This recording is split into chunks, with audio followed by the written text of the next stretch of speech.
everybody. Welcome to the Steckline Report.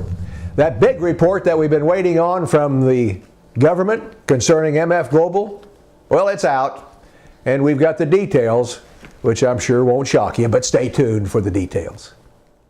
I first got started in the cattle business. My wife and my father-in-law got me into it. I love dealing with the animals and being in the outdoors. At American Ag Credit, I know a lot of them are in the same business that I am. Therefore they understand what I need and what problems I'm against, so they can work with you on it, and it makes it much easier. It's been passed down to me through the generations, and I want to pass it on down to the next generation or two.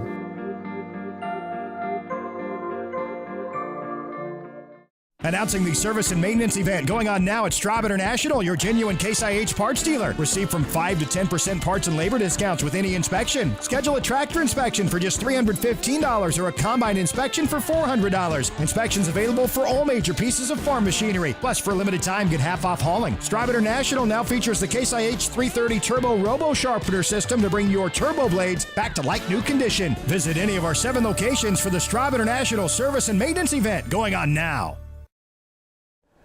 Hello everybody, welcome to the Steckline Report. Well folks, it took a whole lot of people, a whole lot of time, and I'm sure a whole lot of money to figure out that John Corzine, remember that guy that headed up MF Global, was the probable culprit, if you will, in the downfall of MF Global. Yes folks, we have information now from that big committee that's been studying it for all these months. It's a long anticipated report from the House Financial Services Subcommittee on Oversight and Investigations.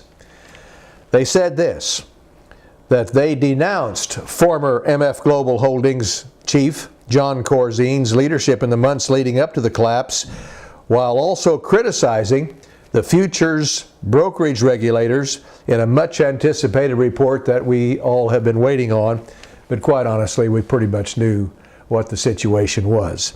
This report stopped short, though, of saying anybody was guilty of any law that was broken. So, quite honestly, there'll be nobody that'll get anything but a hand slapped out of the whole schmear. And guess what, folks? That after one of the largest, in fact, one of the top 8 in the United States failures of companies in the history of this country. John Corzine contributed greatly to the demise of this company, says Representative Randy Neigbauer. He's a Republican from Texas who was the chairman of that investigative subcommittee. He said that the report was meant to lay the groundwork for possible policy solutions too.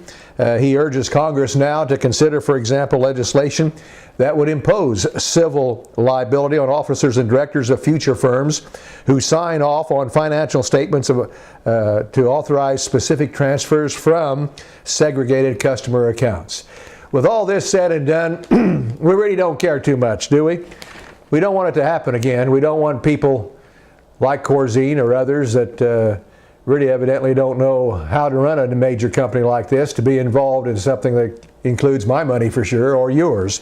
In any event, the nice news about all of this that we found is that the customers in the United States who were in this mess for a good long time now have received about 80% of their money, and the trustee for the bankruptcy says that he's sure that all the money will be returned. So that is good news. Pretty good news too as far as cattle prices are concerned. Cattle on feed report out last week showed on feed numbers down 5%. Guess what? Placements were down 13% and marketings were up 3%, even though we had less on feed. So we sold a good amount out of our yards. We've placed a good amount less than we have in the last year or so. Total on feed numbers are down. They have been for several reports. And guess what this means? We don't know for sure what it means come February, except supplies are going to be short. How short is anybody's guess. The situation with the beef prices, no matter how short they get, I guess maybe up to a point, I shouldn't have said it quite like that, but right now we have enough supply to justify the kind of price that they're getting at the grocery store. Some pretty wild prices out there for some good steaks, I got to tell you that. and it would take a pretty good kind of customer with some pretty good money to pick up a lot of this stuff, and they're not doing a lot of it. So consequently, I don't think the market has a chance of going sky high until the economy turns around a little. And you all know, and we're following that side of the story. We won't get into that today. Farm bill extension, that may be on the heels of the folks back in Washington when they talk this week is going on almost every day. Senator Charles Grassley thinks that that's probably a pretty good option. 1 year extension of the current farm bill. But there's a lot of folks back there who say absolutely no way. Senior Democrats on both the House and the Senate side say they won't accept an extension of the 2008 Farm Bill, but they keep talking about putting one together, but guess what? They don't get the job done. Lucas says that the $35 billion in savings that the Farm Bill would have could offset some of the fiscal cliff agreement that they're working on right now. So maybe that would be an opportunity for them to push ahead. But more importantly, I still think the crop insurance issue is a major, major issue that has to be addressed, and I think they probably will.